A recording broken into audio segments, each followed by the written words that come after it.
Why is my mom in your wallet? The question from the 7-year-old blonde girl froze Walter Bailey in place. The powerful millionaire CEO, accustomed to closing million-dollar deals without blinking, felt the world stop around him. His hands trembled holding the Italian leather wallet that cost more than most people earned in a month. He stared at the photograph he'd carried for 8 years, a memory of a single perfect night in South Beach, a night that had changed his life forever. The woman beside him in the photo smiled radiantly, blonde hair blowing in the wind, blue eyes sparkling with happiness. Kelsey. The only true love he'd ever known. The woman who disappeared without explanation, leaving him with a broken heart that never truly healed. "This is your mother?" Walter asked, his voice hoarse, barely able to form the words. The little girl nodded vigorously, her blue eyes, so much like Kelsey's, glistening with unshed tears.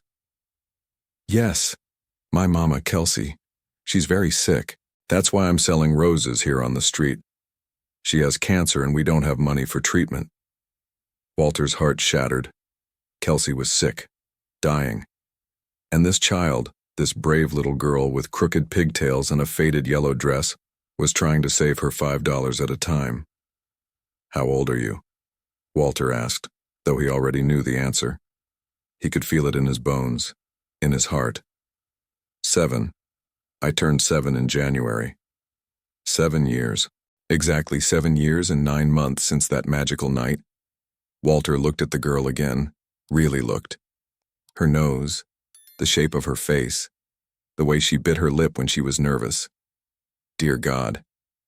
She wasn't just Kelsey's daughter. She was his daughter. Before we continue with the story, tell us where you're watching from and how old you are. I hope you enjoy the story.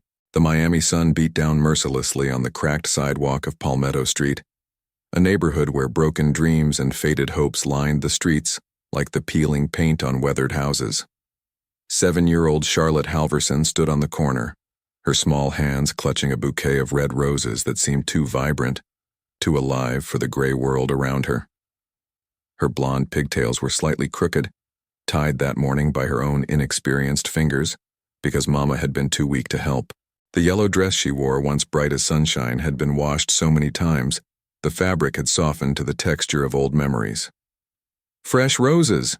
Beautiful roses for sale," Charlotte called out, her voice small but determined, like a bird singing in a storm. Her blue eyes, so much like her mother's, scanned each passing car with a mixture of hope and resignation. Most people drove by without even glancing her way. Some looked, saw a child alone on the street, and quickly averted their eyes, uncomfortable with the poverty they witnessed, unwilling to acknowledge the desperation of a little girl selling flowers to save her dying mother. Charlotte had been standing there for 3 hours. Her feet hurt in her worn sneakers, hand-me-downs from a neighbor whose daughter had outgrown them 2 years ago. The soles were thin, and she could feel every pebble, every crack in the concrete beneath her. But she didn't complain. Mama had taught her never to complain. Mama, who even now lay in their small apartment just down the street, too weak to lift her head from the pillow, her body ravaged by the cancer that was slowly stealing her away. "Just a few more roses," Charlotte whispered to herself, a mantra she'd been repeating all afternoon. "Just a few more, and I'll have enough for Mama's medicine this week." 10 blocks away, in the climate-controlled luxury of his black Mercedes S-Class, Walter Bailey was in the middle of closing a $15 million deal. His phone was pressed to his ear, his other hand gripping the steering wheel with the kind of controlled precision that had made him one of Miami's youngest and most successful CEOs. At 33, Walter had everything the world said should make a man happy: wealth, power, a mansion in Coral Gables, a beautiful wife, and a reputation that made competitors tremble. "Jenkins, I don't care what the board says," Walter said, his voice cold and authoritative, the voice of a man who had built an empire by never taking no for an answer. "Tell them the offer is $15 million. Take it or leave it. They have until 5 p.m. today. After that, we move to the next acquisition target." He was supposed to be taking the highway back to his office, the route he took every day, predictable as clockwork. But today, for reasons he would later consider fate, His GPS had rerouted him through Palmetto Street due to an accident on I-95. Walter barely noticed the change at first, too focused on his call, too absorbed in the empire he'd built with his own 2 hands and his ruthless determination. "Sir, I really think we should," Jenkins began, but Walter cut him off. "I pay you to execute, not to think. Have the contracts ready by 4. He was about to hang up when something caught his eye. A flash of yellow. A little girl standing alone on a street corner, holding roses, looking so small, so impossibly vulnerable that something in his chest tightened painfully. Walter had seen homeless people before. He'd seen poverty. Miami was full of contrasts, gleaming towers casting shadows on forgotten neighborhoods. But there was something about this particular child, this moment, that made him unable to simply drive past. Maybe it was the way she stood so straight, despite her obvious exhaustion. Maybe it was the determined set of her small jaw. Or maybe it was something else entirely, something deeper, a recognition his conscious mind didn't yet understand. He pulled over abruptly, the Mercedes tires squealing slightly. "Jenkins, I'll call you back." He hung up before his assistant could respond, something he never did. Walter Bailey always finished his conversations on his terms. Charlotte saw the expensive car pull up and her heart leaped with hope. Rich people sometimes bought flowers. Sometimes they even paid more than the asking price. She straightened her dress, pushed a loose strand of blonde hair behind her ear, and put on her bravest smile as the man stepped out of the car. Walter emerged from the Mercedes, and even in this humble neighborhood, he looked like he'd stepped out of a magazine. His navy suit was custom-tailored, probably costing more than 3 months of rent for the apartment Charlotte shared with her mother. His brown hair was perfectly styled, his thin beard neatly trimmed. A Rolex gleamed on his wrist, catching the afternoon sunlight. But it was his eyes that Charlotte noticed most. Brown eyes that looked sad, even when he wasn't frowning, as if they carried some deep, unspoken pain. "Hello there," Walter said, his voice softer than it had been on the phone, the coldness melting away as he approached the little girl. He crouched down, bringing himself to her level, something that surprised him even as he did it. He'd never been particularly good with children. He'd never had the chance to be. "Hello, sir," Charlotte said brightly, holding up her roses. "Would you like to buy a rose? They're $5 each, and they're really fresh. I picked them myself this morning from the flower market." Walter found himself smiling, genuinely smiling for the first time in weeks. "They're beautiful. What's your name, sweetheart?" "Charlotte. Charlotte Halverson." She pronounced her full name with careful dignity, the way children do when they're trying to sound grown up. "What's yours?" "I'm Walter. Walter Bailey." He glanced around, frowning slightly. "Charlotte, where are your parents? You're a bit young to be out here alone, aren't you?" The smile faltered on Charlotte's face for just a moment, a shadow passing over her young features. But she recovered quickly, lifting her chin. "My mama is at home. She's not feeling very well. That's why I'm selling roses." Something cold settled in Walter's stomach. "Not feeling well? Is she sick?" Charlotte nodded, and despite her best efforts to be brave, her eyes began to glisten with unshed tears.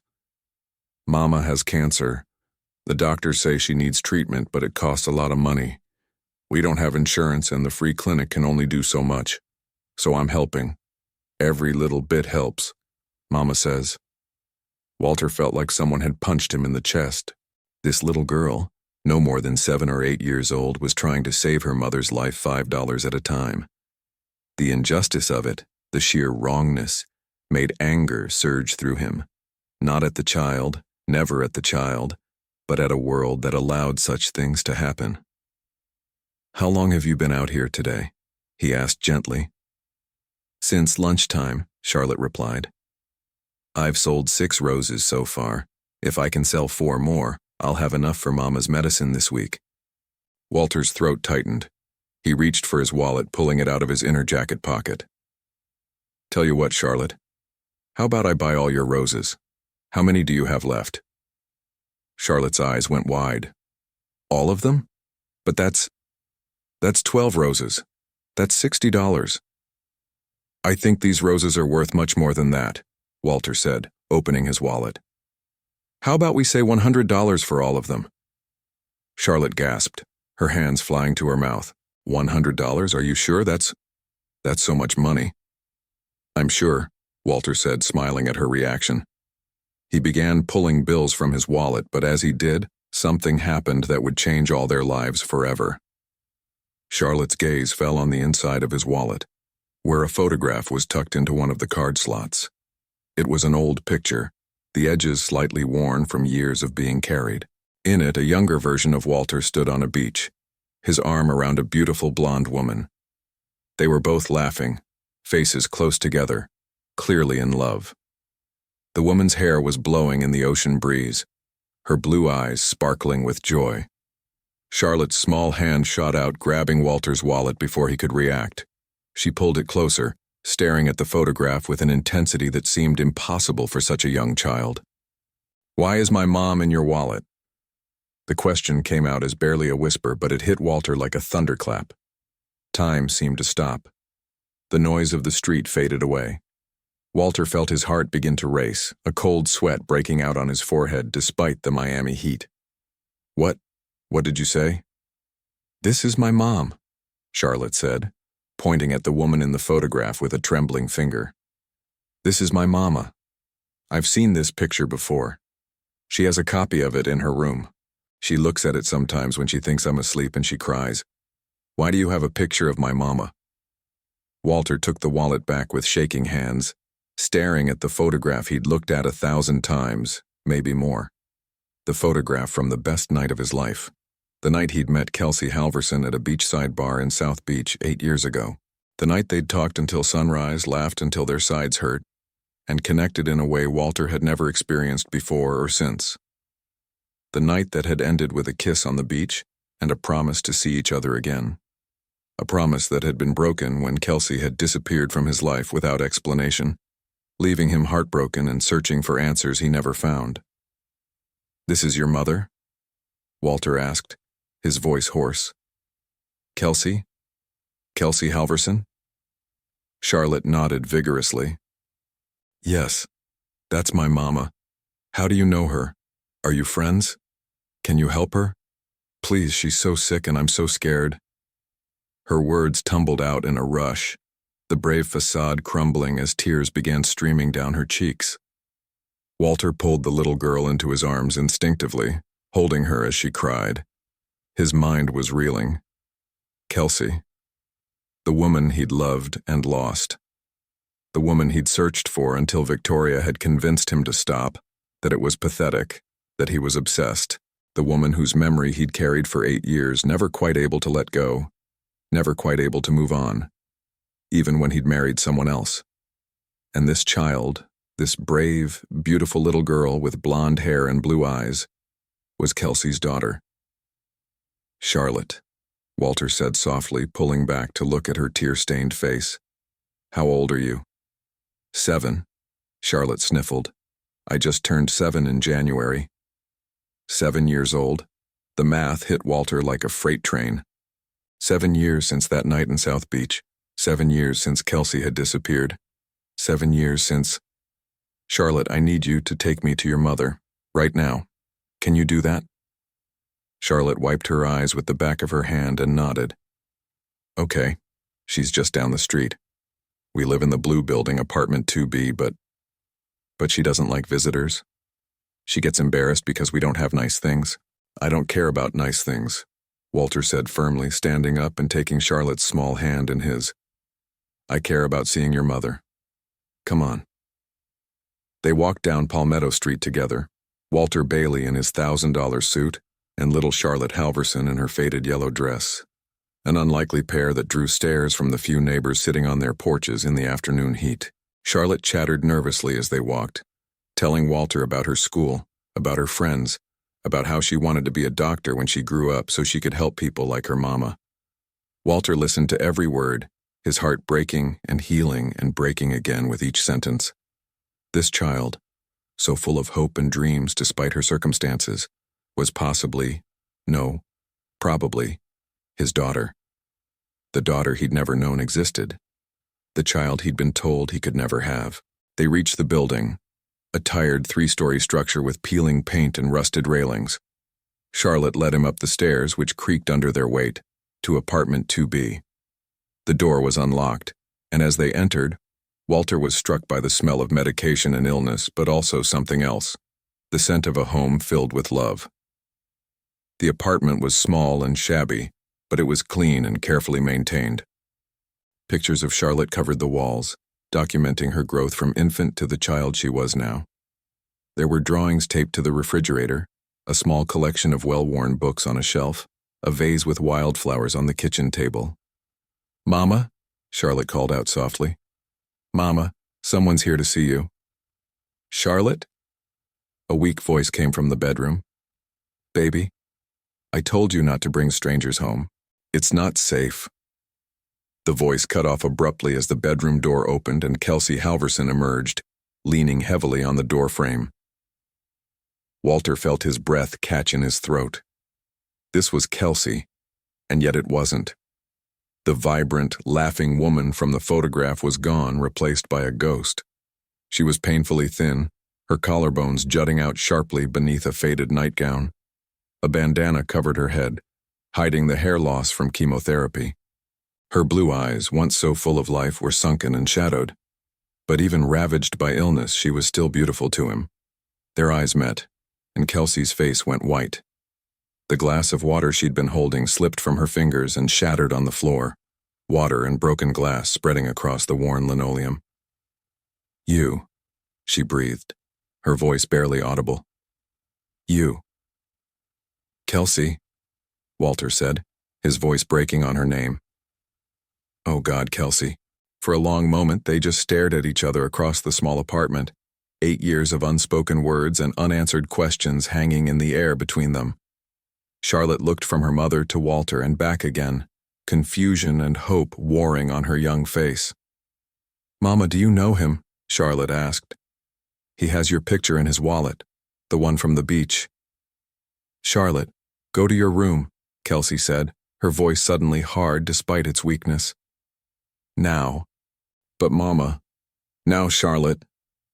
The little girl flinched at her mother's sharp tone but obeyed, casting one last worried glance at Walter before disappearing into her bedroom, though she left the door open a crack. The moment Charlotte was gone, Kelsey's composure shattered. "How dare you?" she hissed, her eyes blazing with a fury that seemed to give her strength. "How dare you show up here after all these years? What gives you the right—" "Kelsey, please let me explain." Walter took a step forward, but Kelsey held up a trembling hand to stop him. "Explain." "Explain what?" "How you used me and threw me away? How you made me believe that night meant something when it meant nothing to you? How your fiancé showed up at my door and made it very clear that I was just a mistake you wanted to forget?"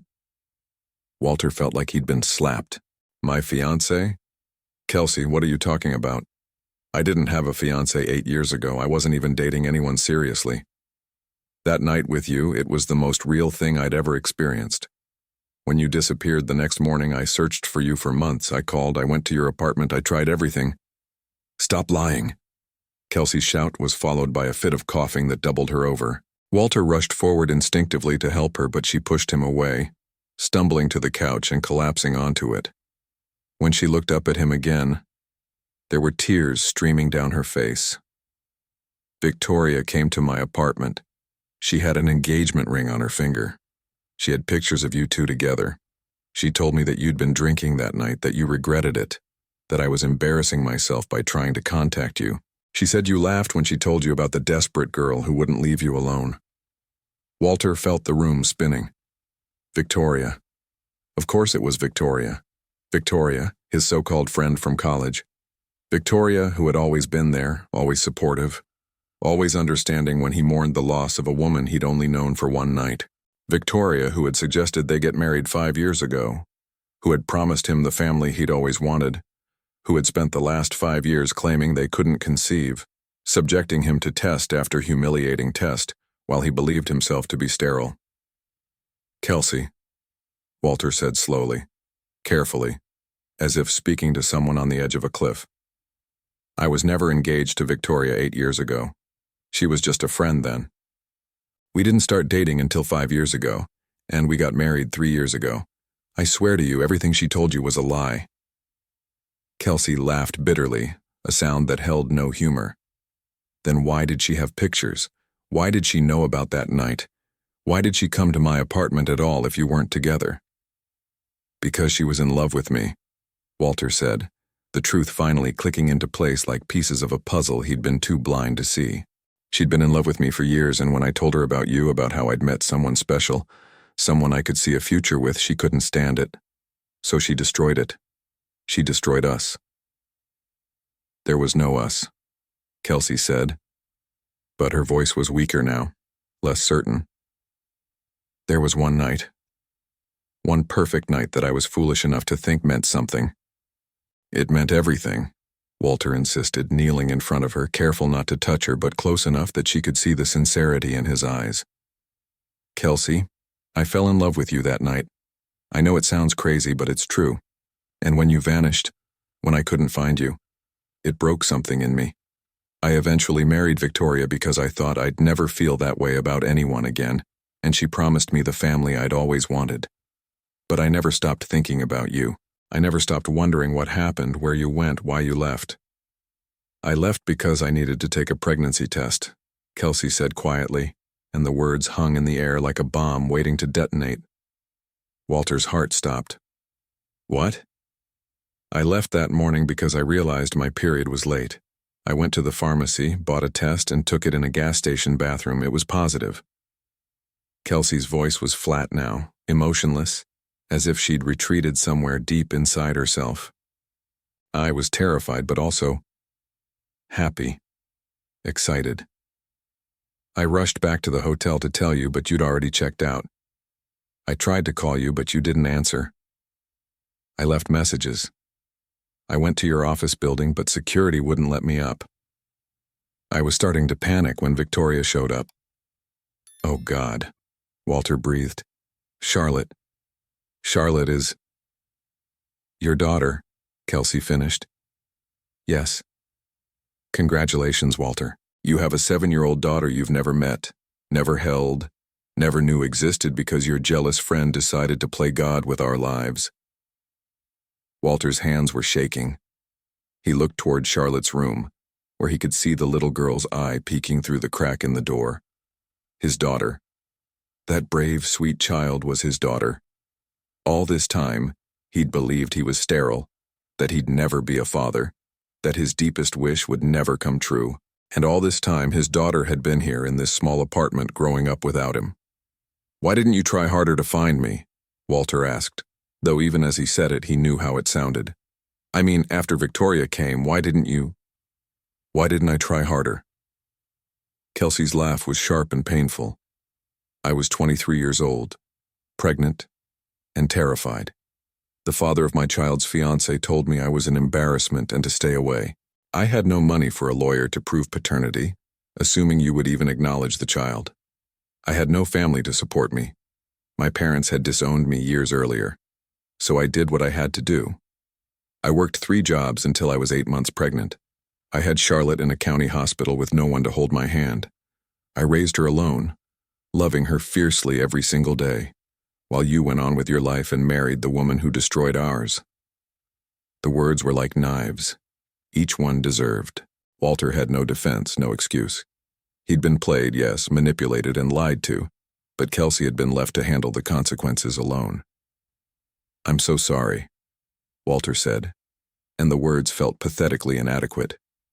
"Kelsey, I'm so incredibly sorry. I didn't know. I swear I didn't know. If I had known about Charlotte, nothing would have kept me away. Nothing."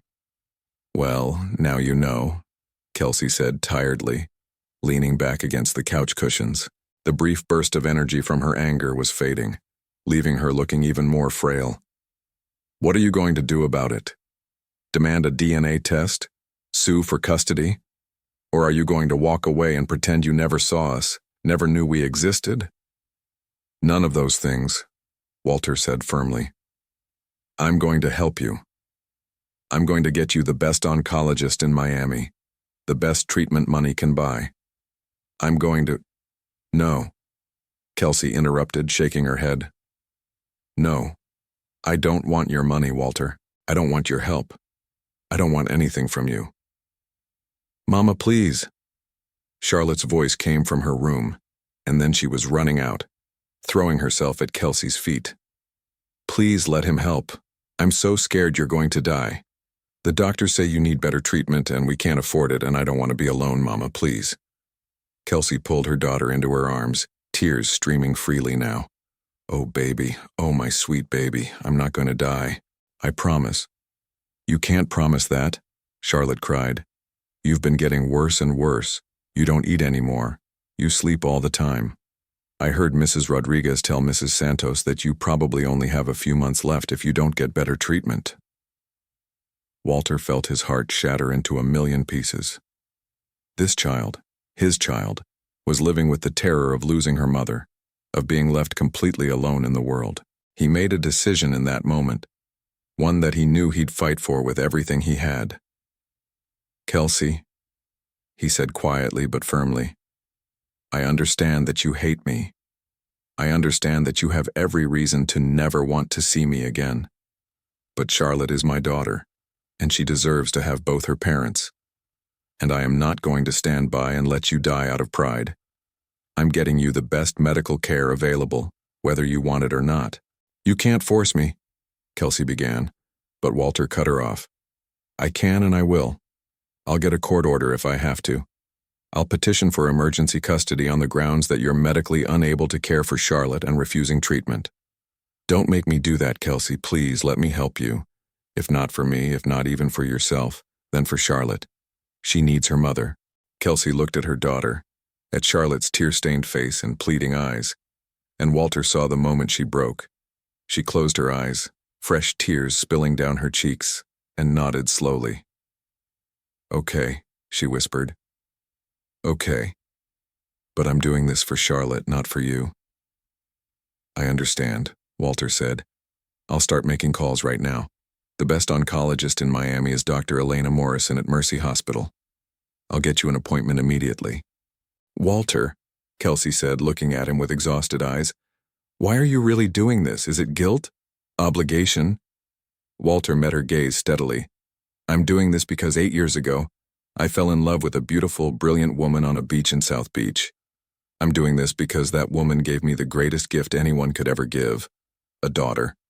I'm doing this because even though I married someone else, I never stopped loving her. And I'm doing this because my daughter deserves to have both her parents alive and healthy and present in her life. The silence that followed was heavy with emotion. Finally, Kelsey spoke, her voice barely above a whisper. I think you should leave now. You can call tomorrow about the doctor appointment, but right now I need to rest and Charlotte needs dinner. Walter nodded, understanding the dismissal for what it was. Kelsey's way of maintaining some control in a situation where she had very little. Of course. Charlotte, sweetheart, I'll see you soon, okay? Charlotte nodded, then surprised him by running over and hugging him tightly around the waist. Thank you, she whispered. Thank you for helping my mama.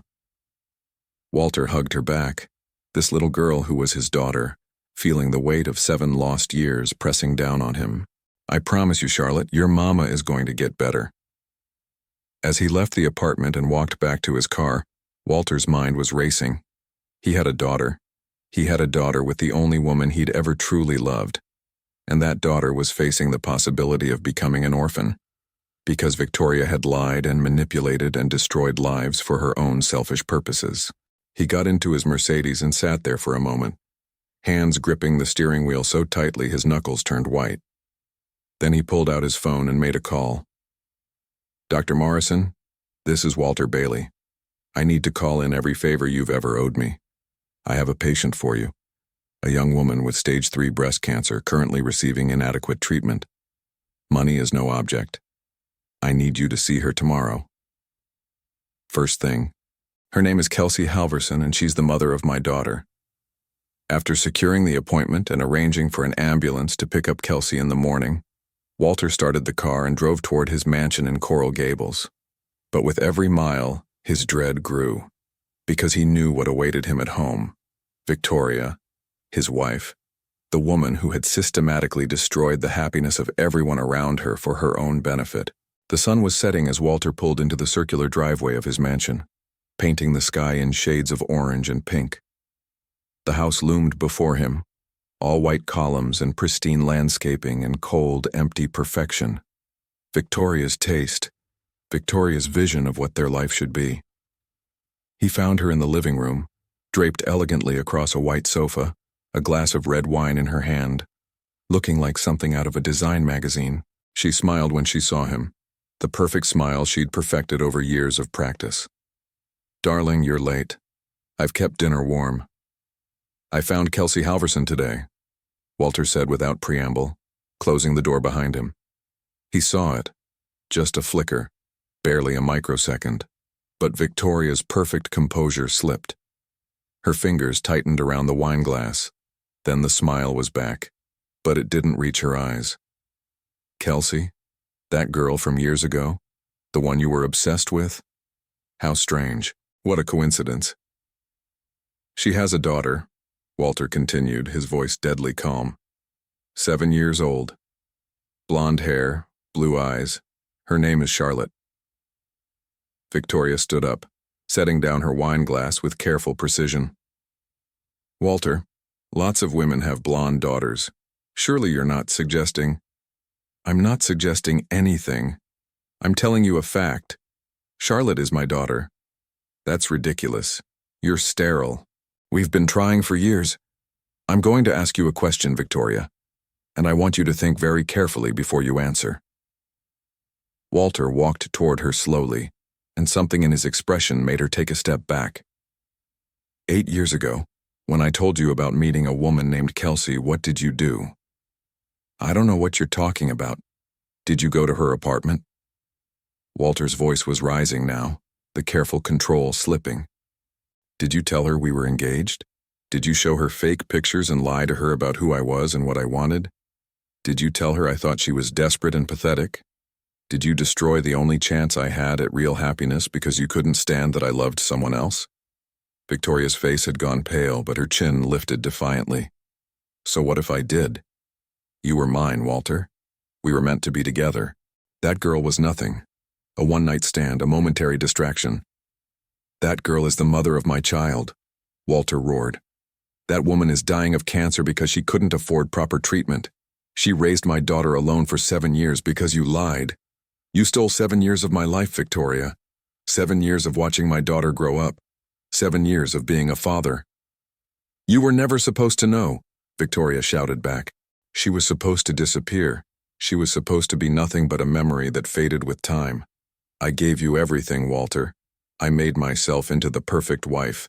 I stood by you. I supported your career.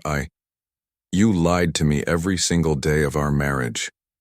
Walter's voice dropped to a dangerous whisper. "About Kelsey, about Charlotte.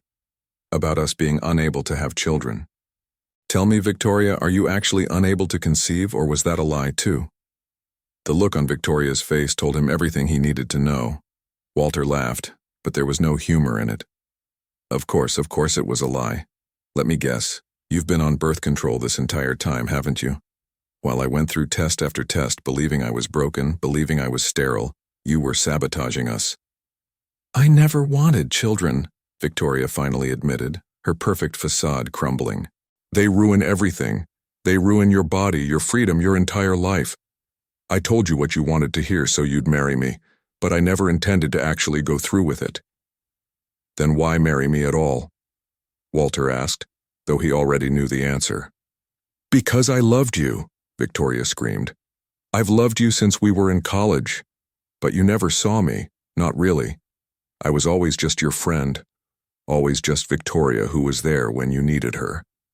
And then that night when you told me about meeting Kelsey, about how you thought she might be the one, I couldn't take it anymore. I had been patient for years, waiting for you to notice me, and some random girl you met in a bar was going to steal you away. So you destroyed it," Walter said flatly. "You destroyed 2 lives, no, 3 lives, because you wanted something that was never yours to take." "I made you happy," Victoria insisted. "We have a good life together. We're respected, powerful. We have everything." "We have nothing," Walter interrupted. "This marriage, this life, It's all been built on lies. I want a divorce, Victoria. You can't be serious. I've never been more serious about anything in my life. My lawyers will contact yours tomorrow. I want you out of this house by the end of the week. You're throwing away 5 years of marriage for a dying woman and a child you just met? Victoria's voice was incredulous. Walter looked at his wife, soon-to-be ex-wife, and realized he felt nothing for her. Not love, not even anger anymore. Just a vast emptiness where something real should have been. I'm not throwing anything away. There was never anything real here to lose, but I am reclaiming what was stolen from me, the chance to know my daughter and to be with the woman I should have been with all along. She's dying, Walter. The doctors will give her maybe 3 months, 6 if she's lucky. You're going to destroy our marriage for 3 months with a ghost. She's not going to die, Walter said with absolute certainty. I'm going to make sure she gets the best treatment available, and whether she lives 3 months or 50 years, I'm going to spend every day I can making up for the 7 years I missed. Victoria stared at him for a long moment, and Walter saw a dozen emotions cross her face. Rage, disbelief, fear, and finally a cold calculation. Fine, she said icily, picking up her wineglass and finishing it in one long swallow. But don't come crying to me when your little fantasy falls apart. That woman hates you, Walter. She's going to take your money, take everything you offer, and she'll still hate you. And that child? She doesn't know you. She's not going to magically see you as her father just because you share DNA. Get out, Walter said quietly. Pack a bag and get out, tonight. Victoria left without another word, her heels clicking on the marble floor as she climbed the stairs to their bedroom. Walter stood alone in the living room, surrounded by expensive furniture and tasteful art and all the trappings of a successful life that meant absolutely nothing. He pulled out his phone and looked at the screensaver, that photograph from the beach 8 years ago. Kelsey laughing, her hair wild, her eyes full of joy. The woman he'd loved and lost and by some miracle found again. He had a daughter. The thought kept circling through his mind like a mantra. He had a daughter, and he'd missed her entire life so far. Her first steps, her first words, her first day of school. 7 years of memories that belonged to him, stolen by lies and manipulation. But he wasn't going to miss anymore. Whether Kelsey ever forgave him or not, whether they could ever recapture what they'd had that night on the beach or not, he was going to be there for Charlotte. He was going to be the father she deserved. And he was going to save Kelsey's life, even if she hated him for it. The next morning arrived with Miami's typical combination of sunshine and humidity. Walter had barely slept, spending most of the night in his home office, making calls and arrangements. Victoria had left in the middle of the night, taking only a suitcase and her car. She'd be back for the rest of her things later, with lawyers and attitude, but for now, the house was blessedly empty.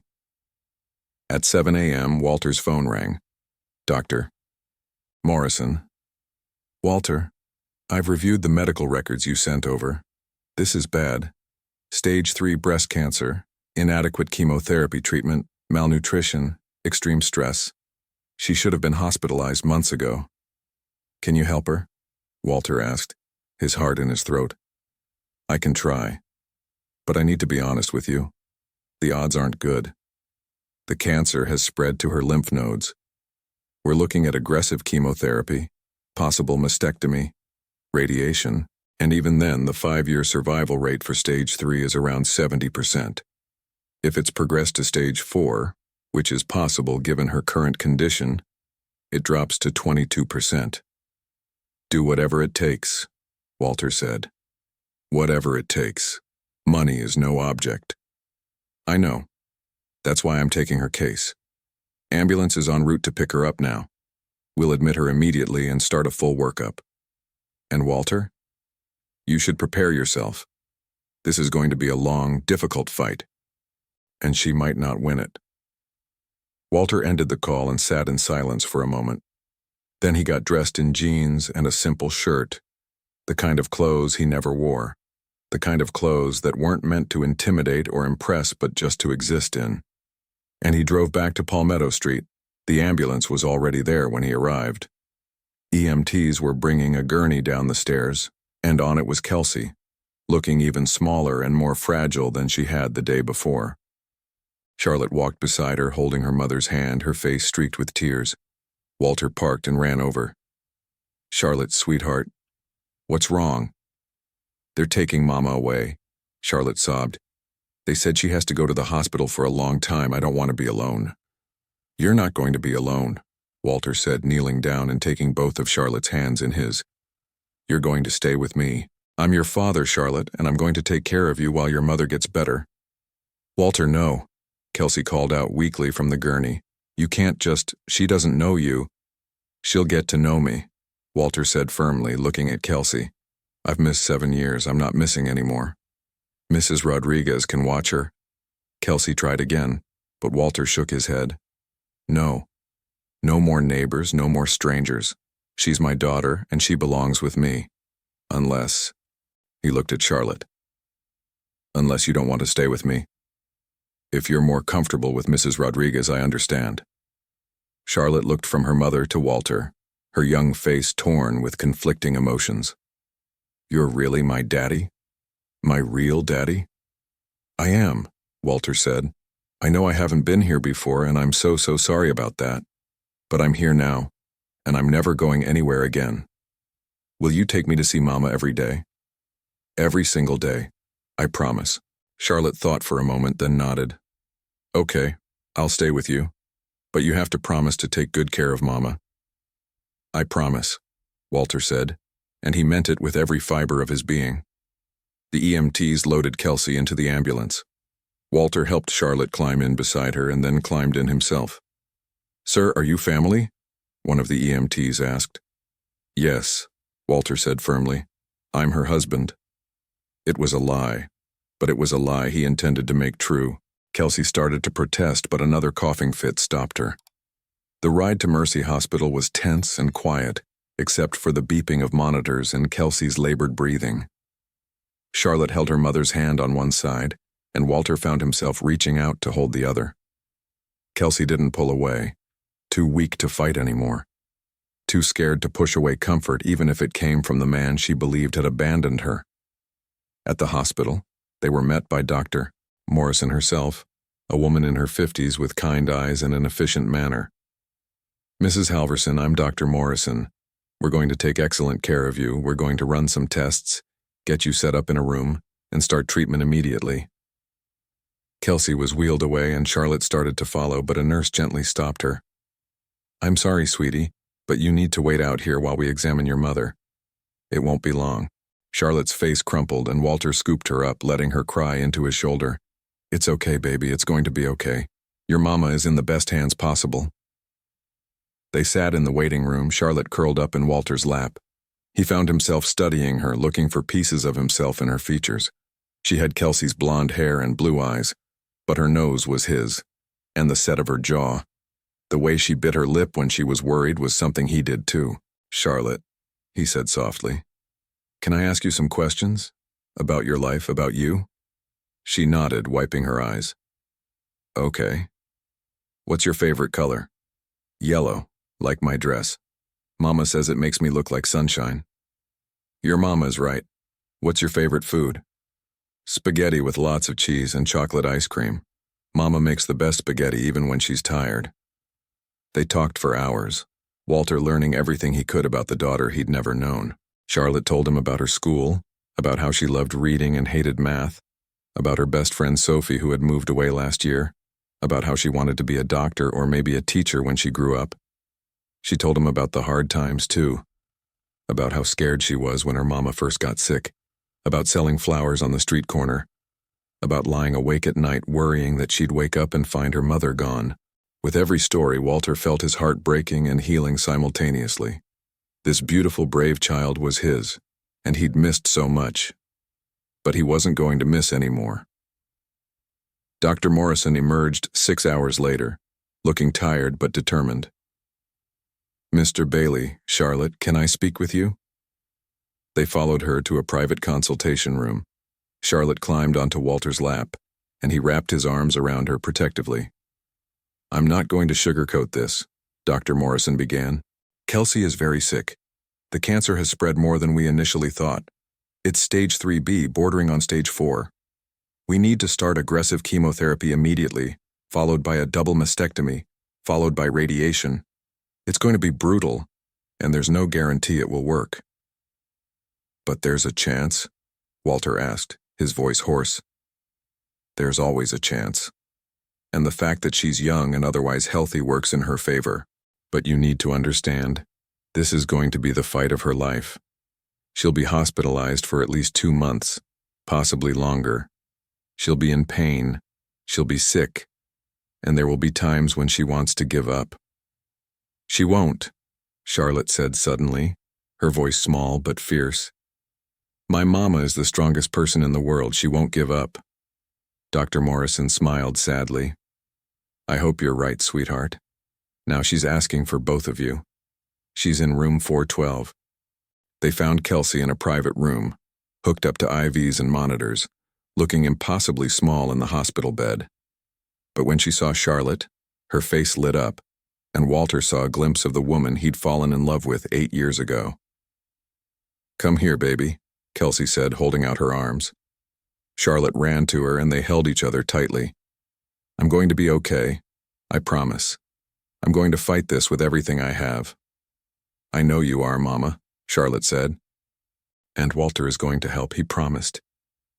Kelsey's eyes met Walter's over Charlotte's head. Why are you doing this? She asked quietly. Really?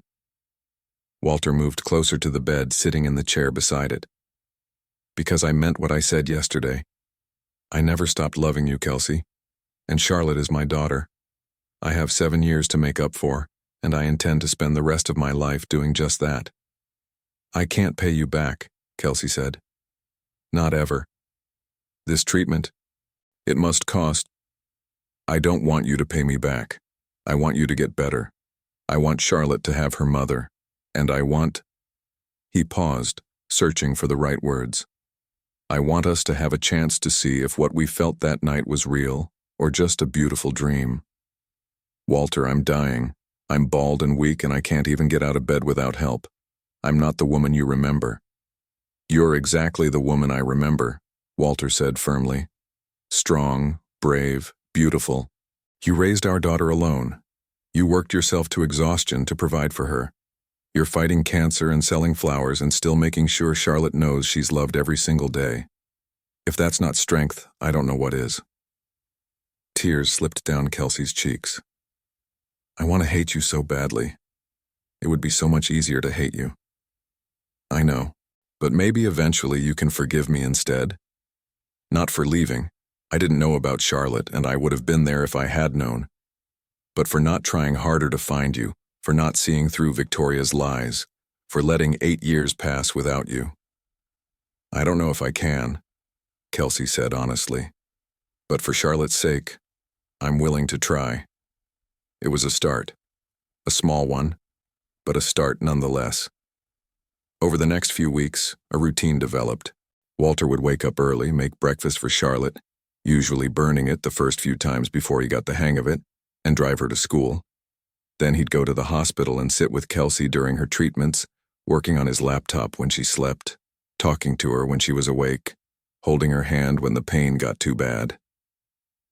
In the afternoon, he'd pick Charlotte up from school, help her with homework, take her to see her mother, and then bring her back to the mansion for dinner. Charlotte adjusted to her new life with remarkable resilience. She loved her huge bedroom, which Walter had redecorated in shades of yellow and white. She loved the pool, the game room, the library full of books. But most of all, she loved having a father. Walter threw himself into parenting with the same intensity he'd brought to building his business empire. He read parenting books, watched YouTube videos on how to braid hair, learned to pack the perfect school lunch. He attended every school event, met with Charlotte's teachers, set up playdates with her classmates. But it was the small moments he treasured most. Reading bedtime stories to Charlotte, her head on his shoulder, teaching her to swim in the pool, watching Disney movies together on the couch. Every moment was precious, a gift he'd never thought he'd receive. Victoria, true to form, was making the divorce as difficult as possible. Her lawyers were demanding half of everything, claiming emotional distress, threatening to drag Walter through the mud in the press. But Walter didn't care. He had the best lawyers money could buy, and more importantly, he had something worth fighting for. At the hospital, Kelsey's treatment was brutal. The chemotherapy made her violently ill. She lost more weight, becoming skeletal. There were days when she couldn't speak, couldn't move, could only lie in bed and endure. But she never gave up. For Charlotte, she fought through every agonizing day. And slowly, almost imperceptibly, the relationship between Kelsey and Walter began to shift. The anger faded, replaced by a cautious friendship. They talked, really talked about everything, their childhoods, their dreams, the years they'd spent apart. Walter told her about the emptiness of his marriage to Victoria, about the loneliness of believing he'd never be a father. Kelsey told him about the terror of being pregnant and alone, about the joy of Charlotte's birth, about the years of struggle and love. One night, about 6 weeks into treatment, Walter arrived at the hospital to find Kelsey awake and alert, sitting up in bed. She'd lost all her hair and her face was gaunt, but there was a light in her eyes he hadn't seen before. "The doctor came by today," she said as Walter sat down. "The tumors are shrinking. It's working." Walter felt his breath catch. "Really? The treatment is working?" "Yes, it's still early and there's a long way to go, but there's hope. Real hope." "I knew it," Walter said, reaching for her hand. "I knew you were going to beat this." Kelsey looked down at their joined hands, then back up at his face. "Walter, I need to tell you something." "Okay. I forgive you. For Victoria. For the 8 years. For all of it. I understand now that you were a victim too. And I need to apologize to you. I should have tried harder to contact you after Victoria came. I should have fought for you, for us. But I was young and scared, and I took the easy way out by believing her lies." "You have nothing to apologize for," Walter said firmly. "Nothing. You were alone and pregnant and terrified. Victoria manipulated both of us. But we're here now, and that's what matters." "Is it, though?" Kelsey asked softly. "Walter, once I'm better, what happens then? Do you go back to your life and Charlotte and I go back to ours? Do we do some kind of custody arrangement? How does this work?" Walter was quiet for a long moment, gathering his courage. Then he said, "I love you, Kelsey. I've loved you since that night on the beach, and I never stopped. These last 6 weeks, getting to know you again, seeing your strength and courage, watching you be an amazing mother even from a hospital bed, I've only fallen deeper in love with you. I know it's complicated. I know we have a lot to work through, but I want to try. I want us to be a family, you, me, and Charlotte. A real family." Kelsey's eyes filled with tears. "Walter, I'm sick. I'm going to be in treatment for months. I'm going to be dealing with the aftermath of this for years. I can't give you—" "I don't care," Walter interrupted. "I want you, Kelsey. Sick, healthy, bald, whatever. I want to wake up next to you every morning. I want to read bedtime stories to our daughter together. I want to grow old with you, if you'll have me." "You're crazy," Kelsey said, but she was smiling through her tears. "Absolutely crazy. Is that a yes?" "Ask me again when I'm not dying of cancer," Kelsey said. "Ask me when I'm healthy and strong and can think straight, and then we'll see." "I'll wait," Walter promised. "However long it takes." The weeks turned into months. Kelsey's treatment continued, each day a battle. Walter was there for all of it, the good days and the terrible ones. Charlotte visited every afternoon, bringing drawings and stories and the kind of uncomplicated love that only a child can give. Victoria finally signed the divorce papers 3 months after Walter had asked for them. She took her settlement and disappeared from his life, leaving Miami for New York. Walter barely noticed. His world had shrunk to the size of a hospital room and the small hand that held his as they walked to visit Mama. 5 months after that first day on Palmetto Street, Kelsey had her surgery.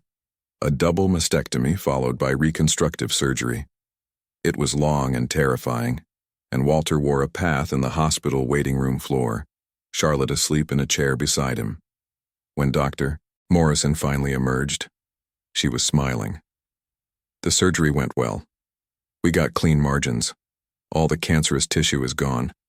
She'll still need radiation as a precaution, but as of right now, Kelsey is cancer-free. Walter dropped to his knees and wept. Charlotte woke up and threw herself into his arms, crying and laughing at the same time. "Mama's going to be okay? She's really going to be okay?" "She's going to be okay," Walter confirmed, holding his daughter tightly. The recovery was slow. Kelsey spent another month in the hospital, then moved to a rehabilitation center. Walter visited every day, bringing Charlotte, bringing flowers, bringing hope. And as Kelsey grew stronger, as color returned to her cheeks and her hair began to grow back in soft curls, something beautiful happened. They fell in love again. Or maybe they finally had the chance to let the love that had always been there bloom properly. They talked for hours, laughed together, cried together. Walter was there for every step of Kelsey's recovery, and she was there for every milestone of Charlotte's life that they could share. 8 months after that day on Palmetto Street, Kelsey was discharged from the rehab center. She was thinner than she'd been, scarred physically and emotionally, but alive and healthy and cancer-free. Walter picked her up in his Mercedes, Charlotte bouncing in the back seat with excitement. "Where are we going?" Kelsey asked as Walter started driving. "Home," Walter said simply. He pulled up to the mansion in Coral Gables and Kelsey stared. "Walter, this is too much. I can't." "This is Charlotte's home," Walter said, "and I'm hoping it will be yours too, if you want it to be."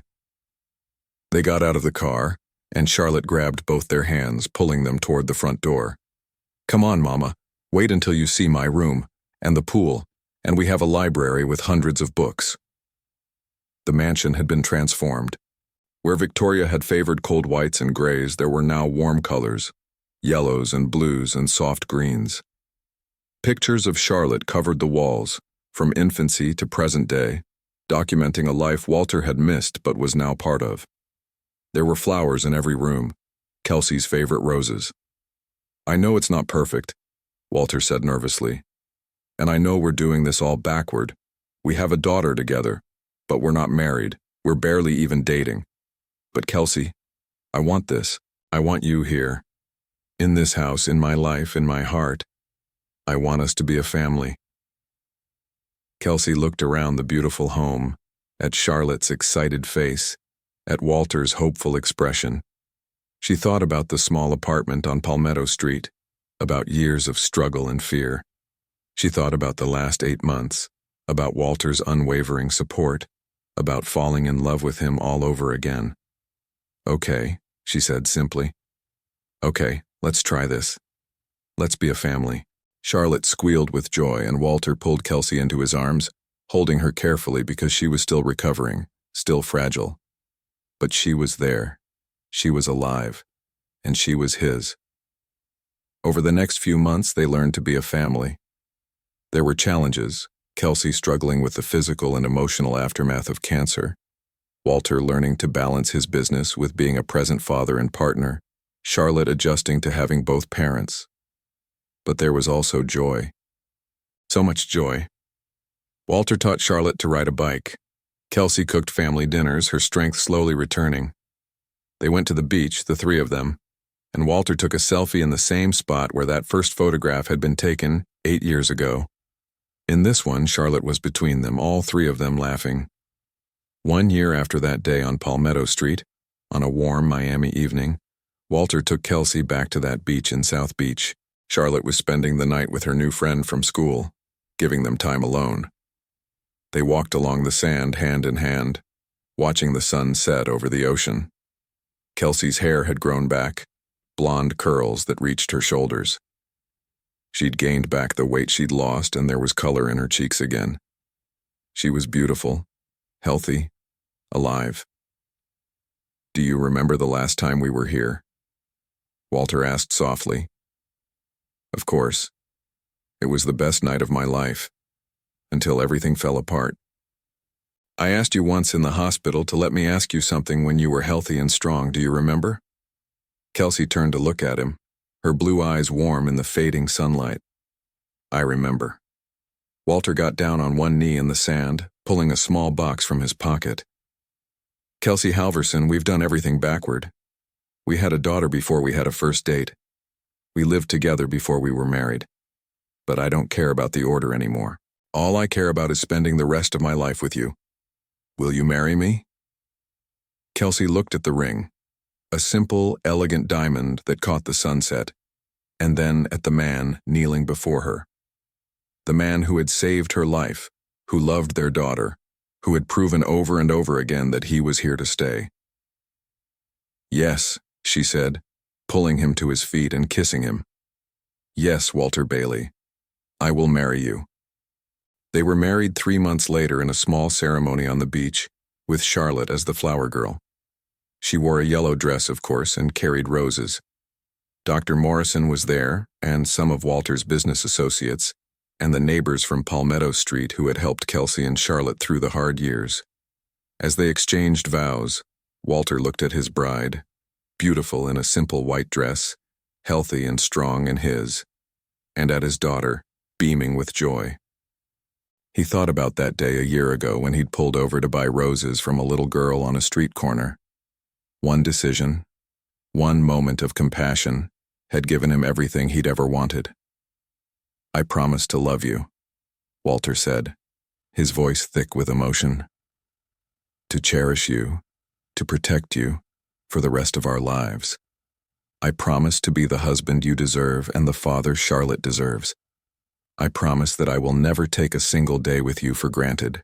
I promise to trust you, Kelsey said, tears streaming down her face. To let you love me, to love you in return with everything I have. I promise to build a life with you, to raise our daughter together, to choose you every day for the rest of our lives. They kissed as husband and wife, and Charlotte cheered and the small gathering applauded. It was perfect, not because it was grand or expensive, but because it was real. That night, after Charlotte was asleep in her yellow room and the house was quiet, Walter and Kelsey stood on the balcony of their bedroom, looking out over the bay. I never thought I'd be here, Kelsey said softly, leaning into Walter's embrace. A year ago, I was dying. I was certain I'd leave Charlotte alone in the world, and now you're here, we're a family. I'm sorry I lost so much time, Kelsey said. I'm sorry Charlotte had to grow up without you for 7 years. Don't, Walter said firmly, turning her to face him. No more apologies, no more regrets. We can't change the past, but we have our future, and that's what matters. What about your company, your empire? I know you've been working less to be with us. Does that bother you? Walter smiled. I built that empire because I thought it was all I'd ever have. But it turns out, money and power are pretty meaningless when you have love. I have you, I have Charlotte, I have a family. That's worth more than all the business deals in the world. They stood there together, husband and wife, partners in every sense of the word. Inside, their daughter slept peacefully, secure in the knowledge that both her parents loved her and would always be there. The next morning, Charlotte burst into their room before dawn, jumping on the bed. Wake up, wake up. It's Saturday. You promised we'd go to the park. Walter groaned playfully, pulling Charlotte into a hug. It's 6 a.m., sweetheart. The park doesn't even open until 8. But I'm excited. Can we have pancakes first, please? Kelsey laughed, the sound like music to Walter's ears. All right, pancakes it is. But you're helping me make them. They went downstairs together, the three of them, to make breakfast in the huge kitchen that had once been cold and unused. Now it was filled with laughter and the smell of pancakes and syrup and love. As Walter watched his wife and daughter working together, flour on their faces, giggling at some private joke, he felt a profound sense of gratitude. He'd lost 7 years with Charlotte, yes. He'd nearly lost Kelsey to cancer. Victoria's lies had caused so much pain, but they were here now. They'd survived. They'd found their way back to each other, and they'd built something beautiful from the wreckage of the past. Daddy, you're staring, Charlotte said, giggling. I'm just appreciating how lucky I am, Walter said honestly. We're all lucky, Charlotte said wisely, in that way children sometimes have of cutting straight to the truth. We found each other. That's the most important thing. You're right, Walter agreed, joining them at the counter and sneaking a piece of bacon. That is the most important thing. That afternoon at the park, Walter pushed Charlotte on the swings while Kelsey watched from a bench, soaking up the sun and the scene before her. A year ago, she'd been certain she was dying. Now she was watching her daughter play, healthy and happy, with the father she'd always deserved to have. "Higher, Daddy! Higher!" Charlotte shrieked with joy. Walter obliged, pushing her higher, listening to her delighted laughter. He'd missed her first 7 years, but he wasn't going to miss another moment. Not her first school play, not her first heartbreak, not her graduation or her wedding or the birth of his future grandchildren. He was here now, and he was staying. "I love you, Daddy," Charlotte called out as she swung through the air. "I love you too, baby," Walter called back, his heart so full it felt like it might burst. Kelsey joined them, and they spent the afternoon together, playing, laughing, living, just a normal family doing normal things. It was everything Walter had ever wanted and never thought he'd have. As the sun began to set and they packed up to go home, Charlotte took both their hands, swinging between them. "This is the best day ever," she announced. "Every day with you is the best day ever," Walter said, squeezing her hand. "That's cheesy, Daddy," Charlotte giggled. "But true," Kelsey added, smiling at Walter over Charlotte's head. They drove home together, to the mansion that was no longer cold and empty but warm and full of life. They had dinner together, gave Charlotte a bath together, read her bedtime stories together. This was their life now, not perfect, but real. Not easy, but worth every challenge. After Charlotte was asleep, Walter and Kelsey returned to their balcony, a nightly ritual they'd developed. "Do you ever think about that day?" Kelsey asked, when Charlotte asked why her mom was in your wallet. "Every day," Walter admitted. "I think about how easily I could have driven past her. How I almost did. How one decision changed everything." "I used to be so angry," Kelsey said. "About the years we lost, about Victoria's lies, about everything. But now I'm just grateful. Grateful we found our way back to each other. Grateful for every day we have together." "Me too," Walter said, pulling her close. "I wasted so much of my life chasing success, building an empire, thinking that's what would make me happy. But you and Charlotte, you're what makes me happy. You're what makes everything worthwhile." "We have a good life," Kelsey said contentedly. "We have a perfect life," Walter corrected. "Not because it's easy or because everything is perfect, but because we're together. Because we chose each other, fought for each other, and built something real." Inside, Charlotte stirred in her sleep, calling out for Mama. Kelsey started to get up, but Walter stopped her. "I've got her," he said. "I've got 7 years of middle-of-the-night wake-ups to make up for." He went to Charlotte's room where she was sitting up in bed looking small and scared. "Bad dream, Daddy," she said. "It's okay, baby. I'm here." Walter sat on the edge of her bed, and Charlotte immediately curled into his arms. "Want to tell me about it?" "I dreamed that you and Mama went away and I was alone again," Charlotte whispered. "That's never going to happen," Walter said firmly, holding her close. "Your Mama and I are here, and we're never leaving you. You're stuck with us forever." "Promise?" "I promise, cross my heart." Charlotte relaxed against him. "Will you stay until I fall asleep?" "I'll stay as long as you need me to," Walter said, and he meant it. He'd stay forever if that's what his daughter needed. He sat there in the dark, holding Charlotte, listening to her breathing gradually slow and even out as she fell back asleep. And he thought about how lucky he was, how blessed. He'd been given a second chance at happiness, at family, at love. And he was never, ever going to waste it. We'd love to hear your thoughts on this beautiful love story. Let us know what you thought of this tale full of emotions and surprises. Tell us your name, where you're watching from, and rate this story from 0 to 10 if it touched your heart. And if you enjoyed the plot, don't forget to leave a like and subscribe to the channel so you don't miss the amazing new stories coming soon. See you next time.